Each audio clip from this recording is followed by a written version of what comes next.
सामने तैयार है और शायद ये इसलिए है कि मार्केट की डिमांड है।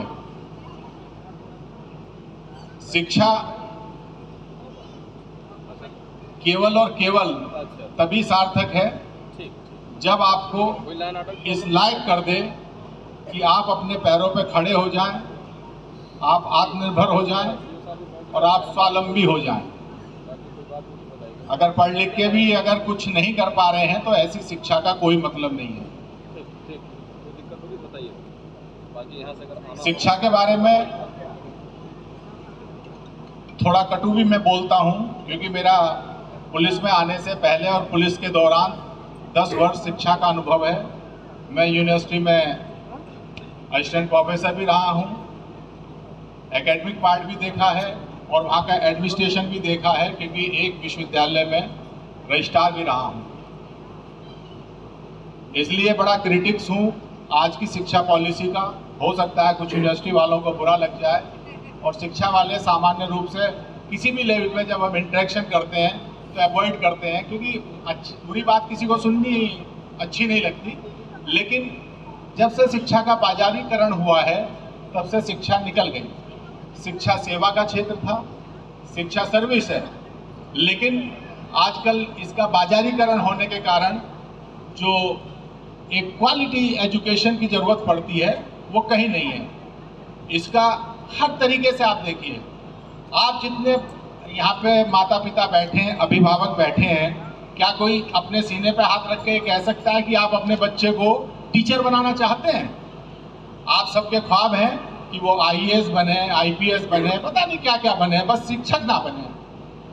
और स्कूल में आप उम्मीद करते हैं कि सबसे अच्छी शिक्षा आपके बच्चे को मिले। तो ये कैसा दोहरापन है आपकी सोच में? जरा इसे आप मनन करिएगा, क्योंकि जब तक इस दोहरेपन से बाहर नहीं निकलेंगे, जब तक आप भाई अच्छे शिक्षक होंगे तभी तो अच्छे आप क्वालिटी एजुकेशन दे पाएंगे। आज हालत ये है, एक समय ये था कि हिंदुस्तान में उस समय इतनी आईआईटी नहीं थी और इतने आईआईएम भी नहीं थे। सबके बोर्ड ऑफ डायरेक्टर्स में मैं एक मेंबर के रूप में रहा। तब भी वहाँ ये विसंगति थी कि किसी भी आईआईटी में 40% से ज़्यादा फैकल्टी नहीं है। आज भी यही अभाव है। और बाकी जो प्राइवेट यूनिवर्सिटी हैं उन्होंने तो गजब ढा रखा है। एक एक आदमी को 4-4, 5-5 यूनिवर्सिटियों ने एनरोल कर रखा है। मुझे मालूम नहीं पड़ता कि वो आदमी कहाँ। ग्रेटर नोएडा में एक समय ऐसा था जब इस शिक्षा का मशरूमिंग हो रही थी। मशरूमिंग इसलिए कह रहा हूँ कि कुकरमुत्ते की तरह इनका विकास हो रहा था, जहाँ पूरे स्टेट में अगर हम 80s की बात करें तो 5 इंजीनियरिंग कॉलेज और 4 मेडिकल कॉलेज हुआ करते थे। आज उत्तर प्रदेश में करीब 750 इंजीनियरिंग कॉलेज हैं। हो सकता है इससे भी ज़्यादा हों। मैं 2012-13 की बात कर रहा हूं जब इससे थोड़ा सा इसके टच में था। और इंजीनियरिंग कॉलेज केवल नोएडा, गाजियाबाद और ग्रेटर नोएडा में करीब 250 इंजीनियरिंग कॉलेज। जब इतनी बड़ी संख्या में इंजीनियरिंग कॉलेज वहाँ देखे तो तभी हमें लग गया था कि मगर आने वाला भविष्य बड़ा खराब है। और जब अब कभी मैं नोएडा जाता हूँ तो उन आधे कॉलेजों में या तो तमेले खुल गए हैं या पिक्चर हॉल या मॉल खुल गए हैं, क्योंकि हर चीज़ की एक सीमा होती है। आप कहाँ से लाओगे इतने स्टूडेंट्स? और जब आप इतना बड़ा स्ट्रक्चर बना देंगे, अभी भी सामान्य भारतीय की इतनी पेइंग कैपेसिटी नहीं है कि वो हर जगह का लोड उठा सके। ये विसंगति आप गाजीपुर में भी देख सकते हैं। हर तरह का, हर स्तर का स्कूल मिलेगा। लेकिन मेरी जो सबसे बड़ी पीड़ा है वो आजकल के बच्चे और इनके अभिभावकों से भी है। अभिभावकों में एक कीड़ा सा रेंगने लगा है कि चाहे उनका बच्चा कितना ही अच्छा पढ़ने वाला हो, लेकिन स्कूल के अलावा वो उसे एडिशनल कोई कोचिंग, कोई ऐसी जगह रखना चाहते हैं अनावश्यक रूप से। भाई कोचिंग में पढ़ाने वाले भी तो यही टीचर होते हैं, यहाँ से उठ के वहाँ चले जाते हैं, सुबह यहाँ रहते हैं, शाम को वहाँ चले जाते हैं। तो ये जो दोहरी मार अभिभावक पे पड़ रही है और उस दोहरी मार का खामियाजा बच्चों को भुगतना पड़ रहा है, क्योंकि उनके और चीज़ों में कटौती हो रही है। किसी भी परिवार की आमदनी तो फिक्स है, ऐसा तो है नहीं कि अनलिमिटेड है। अगर आपने स्कूल की फीस भर दी तो कोचिंग का लफड़ा होगा, तो ये भी आपको देखना होगा। मेरे ख्याल में ये जो कोचिंगों की एक पैरेलल इंडस्ट्री कोटा में चल गई है, केवल और केवल ये मैं इसके लिए जिम्मेदार ठहराऊंगा। आज की जो मार्केटिंग ट्रेंड है वो ऐसा महसूस कर दिया उन्होंने, ऐसा माहौल पैदा कर दिया है, अगर आप कोटा नहीं जाएंगे तो आप दुनिया के सबसे असफल व्यक्ति हो जाएंगे। क्यों? जो शिक्षा आपको वहां मिल रही है क्या यहाँ नहीं मिल रही? किताब वही, कोर्स मटेरियल वही, फिर ऐसा क्या वहां अद्भुत चीज है जो वहां जाके मिल जाती है जो यहाँ नहीं मिलेगी? सब कुछ यहाँ मिलेगा, लेकिन केवल बच्चों की डायरेक्शन बदल दी है, अभिभावकों की डायरेक्शन बदल दी है। अभिभावक वैसे ही आजकल बहुत बड़ा कामचोर टाइप हो गया है, वो अपनी जिम्मेदारियों को समझ नहीं रहा है। आपने बच्चे को स्कूल भेजने के बाद ये जानने का प्रयास नहीं करते कि आपका बच्चा, उसके साथ कौन उठ रहा है, कौन बैठ रहा है, कौन उसका साथी है। आपको ये फुर्सत ही नहीं है, क्योंकि आप अपनी जिंदगी में इतने मशरूफ हैं कि ये जानने का प्रयास ही नहीं करते। कभी स्कूल में आएंगे तो टीचर से लड़के चले जाएंगे कि मेरे बच्चे को ये नहीं आता, मेरा बच्चा कहाँ चला गया। अरे भाई, आपकी भी तो जिम्मेदारी है। स्कूल में तो बच्चा 5-6 घंटे रहता है, 18 घंटे तो आपके पास है। आप कौन सी जिम्मेदारी निभा रहे हैं? लेकिन क्योंकि आपने पैसा दे दिया है तो आपने मान लिया है कि स्कूल आपका गुलाम है और वही स्कूल को सब करना है। और विशेष रूप से ये जो छोटे बच्चों के साथ ये दिक्कत है, तो इसलिए मेहरबानी करके जितने अभिभावक हैं वो अपने बच्चों पे जरूर ध्यान दें। जब तक कम से कम उनकी स्कूलिंग 12th तक की एज है, ये जरूर देखें कि उसके संगी साथी कौन है, उसकी पढ़ाई कैसी चल रही है। आप भले ही उसकी पढ़ाई में सहयोग नहीं कर सकते, लेकिन कम से कम उसका आत्मबल बढ़ाने में, उसका एक कॉन्फिडेंस बिल्डिंग करने में जरूर आप मदद कर सकते हैं। क्योंकि आजकल दोनों चीजें हैं, एक्सेलेंस भी एक्सट्रीम की तरफ जा रही है और मीडियोक्रेसी बढ़ती चली जा रही है। जो नीचे का तबका है, जैसे आप में से कुछ साइंस के स्टूडेंट हों तो एक स्टैटिस्टिक्स में एक बेल कर्व होता है। बेल कर्व ऐसे चलता है, ये एक्स एक्सिस के पैरेलल चला, फिर ऊपर गया, फिर नीचे आया, फिर पैरेलल। ये किसी भी सामाजिक संगठन, किसी भी स्तर के कहीं भी आप ले लीजिएगा, ये वहीं हर जगह चलता है। इसका सीधा मतलब ये है कि अगर एक सामाजिक ढांचे को हम उठा के देखें तो उसमें 15-20% लोग ऐसे हैं जिन्हें आपके किसी मोटिवेशन की जरूरत नहीं है, जिन्हें आपके किसी गाइडेंस की जरूरत नहीं है। वो अपने मिशन में लगे हुए हैं।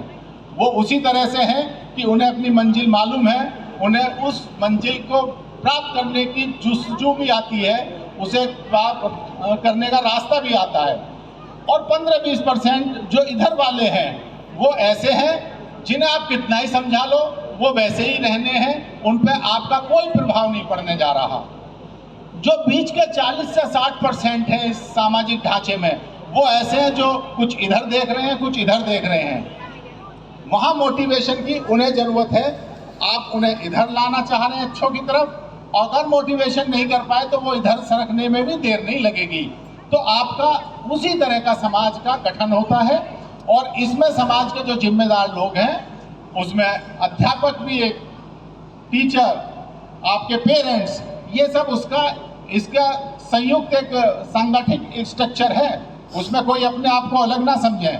उसमें मैं गवर्नमेंट फंक्शनरी होने के नाते हमारी भी जिम्मेदारी है, सारे सरकारी विभागों की भी जिम्मेदारी है, क्योंकि बहुत सी योजनाएं हैं जो सरकारी स्तर पर चल रही हैं।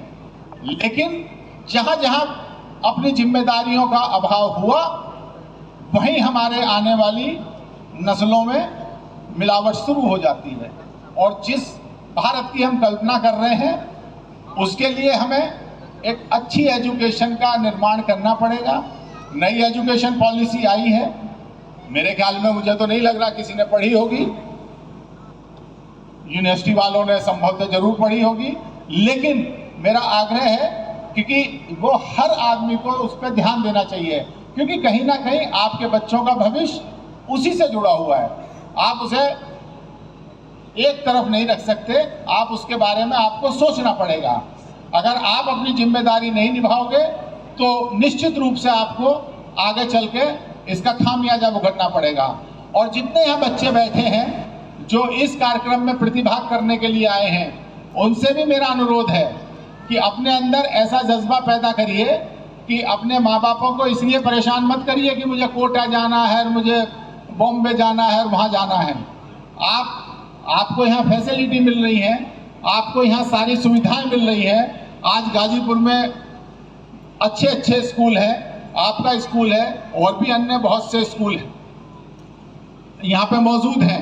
सभी स्कूलों के में जो एजुकेशन है, मेरा कहने का केवल तात्पर्य यह है कि हर जगह बुक्स वही चल रही है एनसीईआरटी की, एडिशनल बुक में केवल उसी का एक्सटेंशन है और उन किताबों को पढ़ने का कोई फायदा नहीं है अगर आपकी बुनियाद ही ढीली है।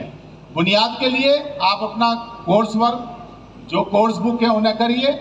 और ये जो आजकल ये प्रोग्राम जिसका सारथी, ये in addition to your existing, जो भी आपके पास एग्जिस्टिंग आपकी कैपेसिटी है, आपकी कैपेबिलिटी है, उसमें केवल ये एक प्रीकर्सर का काम करेगा। केमिस्ट्री में होता है ना प्रीकर्सर, कैटलिस्ट से थोड़ा सा अलग होता है और उसका काम ये है कि अगर थोड़ी सी मात्रा में भी मिला दो तो ओरिजिनल जो रिएक्शन है उसका रूप भी बदल जाता है, स्वरूप भी बदल जाता है और हो सकता है वो और प्रभावी ढंग से काम करना शुरू कर दे। तो इसका इस्तेमाल करिए। जो यूनिवर्सिटी वाले हैं जो अच्छी अच्छी बात बताएं, जितना कैरियर ओरिएंटेशन के बारे में बताएं सुनिए। अगर ज़्यादा खर्चे वर्चे की बात करें तो उसे छोड़ दीजिएगा, क्योंकि यूनिवर्सिटी है वो भी अपनी बात करेंगे। क्योंकि मैंने पहले भी कह दिया है, मैं चाहे कुछ भी कह लूँ, इस बाजारीकरण को ना मैं रोक सकता ना आप रोक सकते। ये अब शुरू हो गया है, आने वाले समय में रुक पाए तो बहुत अच्छी बात है। अन्यथा इंग्लैंड जैसा देश तो केवल चलिए, जो दुनिया में आपको ताज्जुब होगा। अभी जब यूक्रेन का संकट आया, कभी आपने देखा था यूक्रेन में इतनी बड़ी संख्या में भारतीय पढ़ रहे हैं? क्यों? केवल डिग्री के लिए हजारों। इंग्लैंड में हर साल करीब 1.5 लाख छात्र यहाँ से जाता है। आपके गाजीपुर के भी बहुत से लड़के आते हैं, साहब में लीड्स यूनिवर्सिटी से, मैनचेस्टर से, बर्मिंघम से, पता नहीं कहाँ कहाँ से पढ़ के आए हैं। तो कहीं ना कहीं ये बाजारीकरण जो है, ये ऐसा नहीं है कि वो वहाँ जाके कोई बहुत अच्छा वो कर रहे हैं, और ये भी नहीं है कि वहाँ से आने के बाद यहाँ कोई बड़ा उत्कृष्ट कार्य कर रहे हैं। लेकिन एक अपॉर्चुनिटी मिली, उसका फायदा उठाया, और उस फायदे का व्यक्तिगत फायदा आप केवल जब उठा सकते हैं जब आपके अंदर आपने अपनी कोई मंजिल, आपने कोई अपना उद्देश्य बनाया हो और उसे प्राप्त करने के लिए, क्योंकि सफलता जिसे सक्सेस कहते हैं वो और आपकी समस्याएं दोनों साथ साथ चलती रहती हैं। इसलिए कभी अपनी समस्याओं को कभी ये मत बताइए कि आपकी मंजिल क्या है, बल्कि अपनी मंजिल को ये मत बताइए आपकी समस्या क्या है, बल्कि समस्याओं को ये बताइए कि आपकी मंजिल कहाँ है। तो समस्याओं का धराशायी हो जाएंगी। अन्यथा समस्या हर आदमी के साथ है और मंजिल हम सबको प्राप्त करनी है। तो कृपया करके इस अपॉर्चुनिटी का जो इस कॉलेज ने आपको दी है सारथी, इसका जो भी लाभ आप उठा सकते हैं उठाइए। और ज़्यादा फोकस अब इंटर में आप लोग हैं, क्योंकि आप ही लोगों के लिए कार्यक्रम रखा है। आने वाले मेरे ख्याल में अप्रैल या फरवरी मार्च में आपके एग्ज़ाम होंगे, उसके लिए कमर कसिए और मेहनत करिए और अपना अपना जो भी आपने उद्देश्य, जो मंजिलें, जो आपने एम अपने लिए निर्धारित किए हैं, उसे पाने का सोचिए, उसके रास्ते बनाइए। क्योंकि बिना मंजिल के आप रास्ते नहीं ढूंढ सकते। इसलिए पहले सोचिए कहाँ जाना है, और ये मत सोचिए कि हर किसी को केवल IAS और IPS ही बनना है। आप ये भी सोचिए कि और भी, मैं कह रहा हूँ, अगर यहाँ कुछ अभिभावक बैठे हैं और उनका इंटरेस्ट हो तो अच्छे टीचर बनने के बारे में भी सोचिए, वो स्कूल लेवल पे भी और यूनिवर्सिटी लेवल पे भी, क्योंकि राष्ट्र का निर्माण इन्हीं से होता है। आप अभी अमेरिका चले जाइए, वहाँ जितना सम्मान शिक्षक का होता है किसी ब्यूरोक्रेट का नहीं होता। ये हमारी जो मानसिकता है, ये इसका भी पैमाना है कि हम समाज में किस तबके को बहुत सम्मान दे रहे हैं। और गाजीपुर का इतिहास रहा है, यद्यपि ये ऑडियंस ऐसा नहीं है, लेकिन यहाँ अपराधियों को ही सम्मान मिलता रहा है और इसकी पहचान ही आपराधिक जनपद के रूप में बनी। अब वक्त बदल रहा है तो पढ़े लिखों को सम्मान देना शुरू करिए और अपनी तकदीर और तस्वीर को बदलने का प्रयास करिए। इसी शब्दों के साथ मैं अपनी वाणी को विराम देता हूं और कॉलेज के जो प्रबंधक तंत्र हैं उन्हें बहुत बहुत अपने हृदय से उनका कृतज्ञता प्रकट करता हूं कि आप लोगों के सामने मुझे अपने विचार रखने का अवसर दिया। बहुत बहुत धन्यवाद आप सभी का। जय हिंद।